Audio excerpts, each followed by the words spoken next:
بسم الله الرحمن الرحيم. السلام عليكم ورحمة الله وبركاته. معاكم المس آية في فيديو جديد بنكمل سلسلة شرح الحروف معاكم المس آية. النهاردة يا ولاد هنشرح حرف الساء.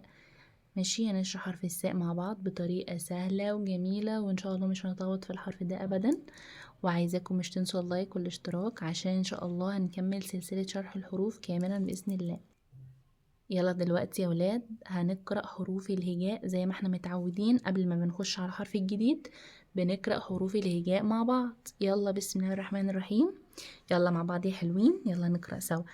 ألف باء تاء ساء جيم حاء خاء دال زال راء زاي سين شين صاد ضاد طاء ظاء عين غين فاء قاف كاف لام ميم نون هاء واو ياء هذه حروف الهجاء. شطار يا حلوين شطار. يلا كمان مرة مع بعض. ألف باء تاء ساء جيم حاء خاء دال زال راء زاي سين شين صاد ضاد طاء ظاء عين غين فاء قاف كاف لام ميم نون هاء واو ياء هذه حروف الهجاء. شطار يا حلوين. يلا بقى النهاردة هنشرح حرف الساء. يلا مع بعض عشان نشرح حرف الساء. معانا حرف الساء اهو يا ولادي حلوين مع بعض اهو. معانا حرف الساء، ده شكل حرف الساء طبق وفيه 3 نقط. حرف الثاء اسمه ايه؟ ثاء ثاء ثاء. حرف الثاء طبق وفيه 3 نقط. حرف الثاء يلا مع بعض اسمه ايه يا والحلوين يا شطار؟ ثاء ثاء ثاء. حرف الثاء ثعلب ثلج. يلا مع بعض هناخد أشكال الحروف. يعني إيه؟ هناخد الثاء بالفتحة والثاء بالضمة والثاء بالكسرة أسفة، والثاء بالسكون. ثاء فتحة ثاء، ثاء فتحة ثاء، ثاء فتحة ثاء. ثعلب ثلج ثوب، ثعلب ثلج ثوب. يبقى ثاء فتحة ثاء، ثاء فتحة ثاء، ثلج ثعلب ثلج ثوب. شطار شطار يا حلوين. يلا بقى ناخد مع بعض. ثاء ضمة، ثاء ضمة ثو، ثاء ضمة ثو. ثعبان ثعبان ثوم، ثعبان ثوم. الثاء عليها ضمة. ثعبان ثوم. ثاء كسرة ثي، ثاء كسرة ثي. ثمار ثياب، ثاء كسرة ثي. ثمار ثياب، ثمار ثمار ثياب. ثاء سكون، اي حرف بيبقى بالسكون لازم ننطق حرف قبليه. يعني هنا دلوقتي يا ولاد معانا حرف الثاء بالسكون. هنقول ايه؟ اث اث اث اث. كأننا بنحط حرف الالف قبل الساء. ماشي. اث. اثنان كمثرى، اثنان لازم عند الحرف اللي عليه سكون بنقف كده، بندي وقفة. اثنان كمثرى. بصوا هنا حرف الساء اثنان اهو وقفنا عنده كمثرى. ماشي يا حلوين. هنا دلوقتي معانا صورة الثعلب. معانا دلوقتي صورة الثعلب اهي. ده بحرف الساء، بيبتدي بحرف الثاء. اسمه ايه؟ طب اسمه ثعلب. ثعلب الساء بتاعته عليها فتحة، ثعلب زي ما احنا هنا قلنا اهو يا حلوين ثعلب. يلا هنراجع عليهم كمان مرة كده بسرعة وننتقل للصفحة اللي بعدها. ثاء فتحة ثاء، ثاء فتحة ثاء، ثاء فتحة ثاء. ثعلب ثلج ثوب. ثاء ضمة ثو، ثاء ضمة ثو. ثعبان ثوم، ثعبان ثوم. ثاء كسرة ثي، ثاء كسرة ثي. ثمار ثياب، ثمار ثياب. لازم نطلع لساننا كده من حرف الساء. يلا بقى نروح للصفحة اللي بعديها يا ولد. معانا كتابة الحرف. أول حاجة كتابة الحرف. إزاي هنكتب الحرف؟ حرف الساء يا حلوين لو تفتكروا حرف الباء كنا واخدينه طبق وتحتيه نقطة، وحرف التاء طبق وفوقيه نقطتين. حرف الساء هنكتبه برضو زي ما احنا كتبنا حرف الباء والساء والتاء، بس في حاجة مختلفة بس. حرف الساء هنعمل شرط على السطر، شرط على السطر اهو كده، وسنة من هنا وسنة من هنا، وفي 3 نقط. ادي حرف الثاء. يبقى تاني حرف الثاء شرطة على السطر اهي، وسنة من هنا وسنة من هنا، وفي 3 نقط. يلا شرطة على السطر يا حلوين، يلا اكتبوا معايا. وشرطة من هنا وشرطة من هنا، وفي 3 نقط. ده اسمه حرف الثاء. حرف الثاء. حرف الثاء. الثاء.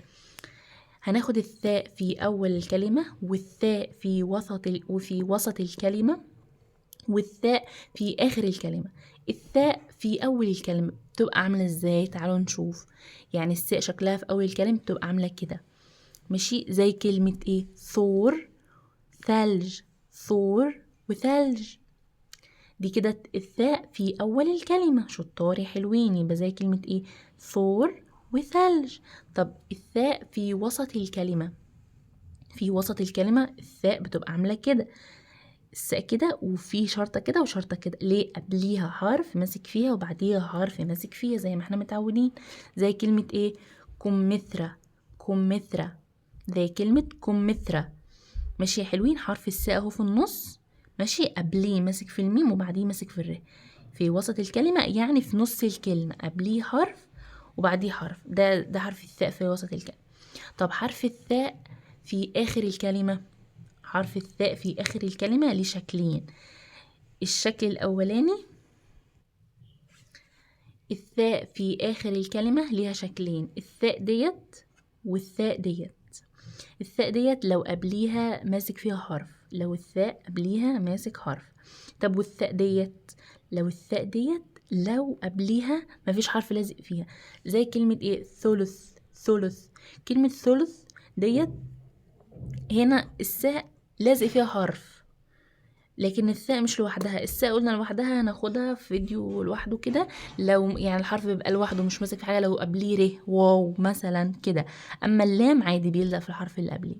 ومعذره انا كنت ناسيه هنا النقطه وهنا النقطه، وقفت الفيديو ورجعت عملتها. يلا ننتقل في الصفحه اللي بعديها يا حلوين. هناخد معانا دلوقتي تمرين وايه بقى؟ تلوين الحرف. هنلون الحرف يا ولاد. يبقى عندنا حرف الثاء زي كده، وتمسكوا الالوان زي الشطار الحلوين، وتمسكوا الالوان تقعدوا تلونوا في الحرف. لونوا حرف الثاء. شوفوا بقى انتوا بتحبوا ايه لون، ايه لون الاحمر، اللون الاخضر، اللون الاصفر، وتقعدوا تلونوا في الحرف يا حلوين. طيب دلوقتي ده معانا تدريب، وده معانا هنا تدريب كمان. التدريب ده بيقول ايه؟ ضع دائرة حول حرف الثاء. هنحط دايرة حوالين حرف الثاء. يلا نحل مع بعض كده. ممكن توقفوا الفيديو تحلوا السؤال وترجعوا تشوفوا انا هحله ازاي. هنا معانا كلمة ثلاجة، ثروة، ثري. فين حرف الثاء يا حلوين؟ ثلاجة حرف الثاء في أول الكلمة أهو، حرف الثاء. وهنا كلمة ثروة، ثروة حرف الثاء في أول الكلمة برضو، حرف الثاء اللي هو ايه؟ 3 نقط. حرف الثاء هنا كلمة ثري اهي يا ولاد، حرف الثاء. يلا ننتقل للصفحة الأخيرة. يلا معانا آخر سؤال هو ايه؟ صل حرف الثاء. هنوصل حرف الثاء. طبعا احنا متعودين احنا بنحل السؤال ده ازاي. مش بنوصل بس الحرف الجديد اللي احنا اخدناه، لا، احنا بنوصل الحروف كلها عشان يبقى احنا حلينا السؤال واستفدنا وراجعنا برضه على الحروف اللي قبله. يلا يا حلوين مع بعض. ده حرف الايه؟ ثاء. ده باء، ثاء، ألف، باء، وهنا ايه؟ ثاء، وهنا باء. يبقى يلا نوصل. هنا حرف ايه معانا؟ ثاء، وفي هنا ثاء تاني ثاء اهي. يبقى ثاء وثاء هنوصلهم بحرف الثاء. يلا ادي حرف الثاء بحرف الثاء، وادي حرف الثاء. وهنا معانا ايه تاني؟ حرف الباء اللي هو طبق وتحتيه نقطة، وهنا حرف الباء هنوصله بحرف الباء. وهنا معانا حرف الألف مش هنوصله بحاجة لأن مش موجود حرف الألف. وبكده نكون خلصنا الفيديو شرح حرف الثاء. استنوني في فيديو جديد، ما تنسوش اللايك والاشتراك عشان هنكمل إن شاء الله سلسلة شرح الحروف. باي باي حلوين، ومع السلامة. السلام عليكم ورحمة الله وبركاته. باي باي.